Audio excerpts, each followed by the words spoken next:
ఇక Peddapalli SC reserved నియోజకవర్గంలో కాకా వెంకటస్వామి గారిది. ఆయన గతంలో అనేక సార్లు ఆయన ఈ నియోజకవర్గం నుంచినే పార్లమెంట్కి వెళ్ళడం జరిగింది.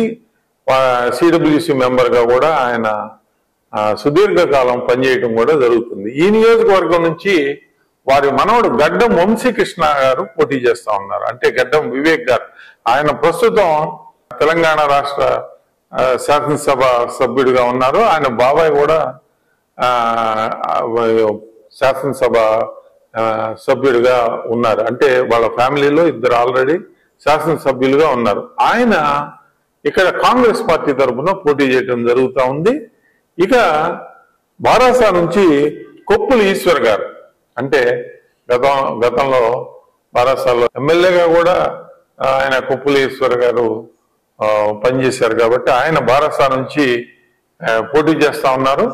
బారాసాకు ఈ లోక్సభ నియోజకవర్గ పరిధిలో గత శాసనసభ ఎన్నికల్లో 30.6% ఓట్లు రాగా కాంగ్రెస్ పార్టీకి ఇక్కడ అత్యధికంగా 55% వరకు ఓట్లు రావడం జరిగింది. భాజపా నుంచి గోమాస శ్రీనివాస్ గారు గతంలో కూడా ఆయన పోటీ చేశారు. ఆయన పోటీ చేస్తున్నారు. ఈ లోక్సభ పరిధిలో ఇటీవల జరిగిన ఎన్నికల్లో భాజపాకు కేవలం 6% మాత్రమే రావడం జరిగింది. ఇక్కడ ప్రధానమైన పోటీ బారాసాకు కాంగ్రెస్ పార్టీకి మధ్య జరుగుతుంది.